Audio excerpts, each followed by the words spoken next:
today, then you are wondering how to look after your Monstera, be that the Deliciosa or the Bursagiana. For me, Monstera are pretty easy going. As long as you give them the right conditions, they don't complain too much. So I will go over the correct conditions and also some problem solving stuff. Monstera really like bright indirect light.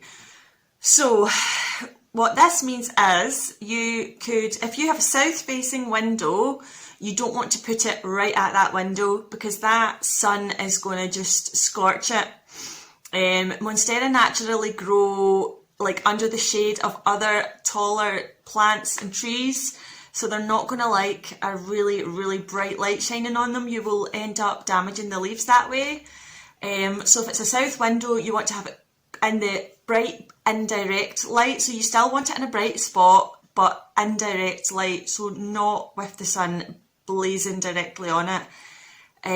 If you have, say, an east or west or some other facing window that doesn't get huge amounts of lights, you can go ahead and put it right up against the window then, because it's going to need that boost if it's quite a dark room, but also because it's not a direct sun, it's not going to scorch it. So I have mine, I'll show you, this guy, this guy is sat right in front of a window, and he's doing all right, because it's not a south facing window, but I wouldn't dare put them much further away because I feel like they're not going to grow. For instance, this guy I just showed you, he is in front of the window and he is putting out leaves still, even though it's the middle of winter. Whereas if you look at this guy here, he was a cutting and he has not grown at all, and that is basically probably because he is quite far away from the window. If I had the space, I'd love to move him closer to the window, and I'm sure he probably would have popped out a new leaf by now. So yeah, give them the right type of light and they will thank you for it. Monstera are the type of plant that likes to be dried out before it gets watered again. I think that root rot is a common problem that people face with their Monstera because they feed it too much water.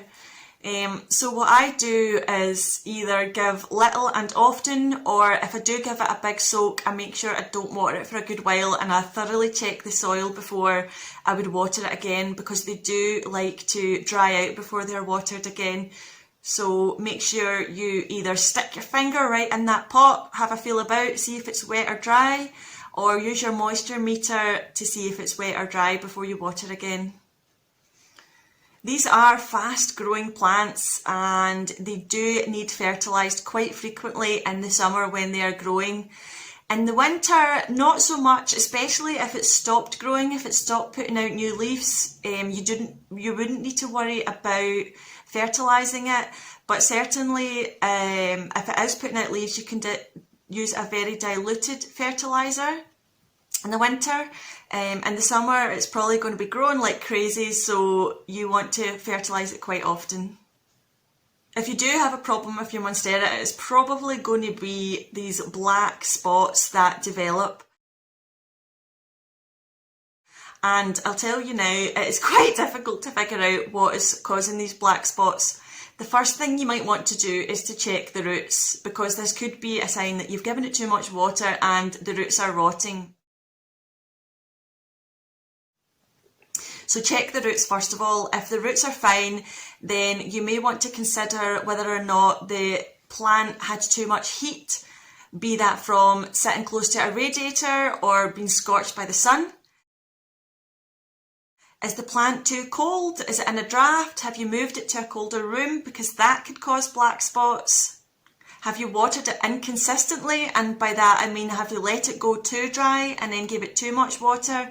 Because most plants will not like an inconsistent watering. And unfortunately, all of those problems tend to have this same symptom, these black spots that develop, so it can be difficult to figure out what's causing it. And to make it even more confusing, there is also fungal infections which cause black spots as well.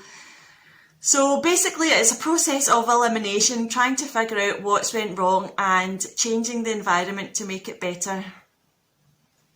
So that is how to look after Monstera and some problems that you may come by with them. And I hope you found this video helpful, and if you did, please hit the like button, hit that subscribe button. Thank you so much for watching.